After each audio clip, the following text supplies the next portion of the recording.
Okay ready 1 2 3 start.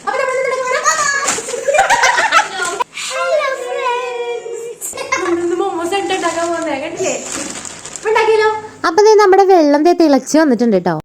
ഇതാണ് നമ്മുടെ momos. ഇതിങ്ങനെ ഫ്രീസ്ഡ് ആയിട്ടുള്ള മൊമോസ് ഒക്കെ വാങ്ങിക്കാൻ കിട്ടും കേട്ടോ. ഞങ്ങളുടെ വീടിന്റെ അടുത്ത് തന്നെ ഇത് ഉണ്ടാക്കുന്ന കിച്ചൺ ഉണ്ട്. അപ്പൊ ഞങ്ങൾ അവിടെ നിന്ന് വാങ്ങിച്ചാണ് കേട്ടോ അത്. എന്നിട്ട് ഞങ്ങള് ഹോൾസുള്ള പാത്രത്തില് ചെറുതായിട്ട് ഓയിൽ തേച്ച് കൊടുക്കുന്നുണ്ട്. എന്നിട്ട് പ്രത്യേകിച്ച് ഒന്നുമില്ല, നമ്മൾ ഈ മൊമോസ് എല്ലാം ഇങ്ങനെ അടക്കി പറക്കി വെച്ച് അതങ്ങ് വേവിച്ചെടുക്കുകയാണ് ചെയ്യുന്നത്.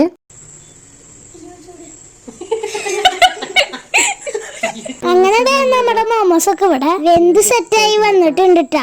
അത് കഴിഞ്ഞ് ഞങ്ങളുടെ മാസ്റ്റർ ഷെഫ് പരിപാടികൾക്കൊക്കെ ശേഷം ഞങ്ങളുടെ മോമോസ് റെഡി ആയിട്ടാ. അപ്പൊ ഞങ്ങള് കഴിച്ചിട്ട് ബാക്കി പറയാം. എങ്ങനെയുണ്ട്? ഇത് പിന്നെ റെഡി ടു കുക്ക് പരിപാടി ആയതുകൊണ്ട് അധികം ബുദ്ധിമുട്ടിന്റെ ആവശ്യമൊന്നുമില്ല. അപ്പൊ വീഡിയോ ഇഷ്ടപ്പെട്ടു കഴിഞ്ഞാൽ ഒന്ന് സബ്സ്ക്രൈബ് ചെയ്യണം. ഇത്രയുള്ള ബൈ.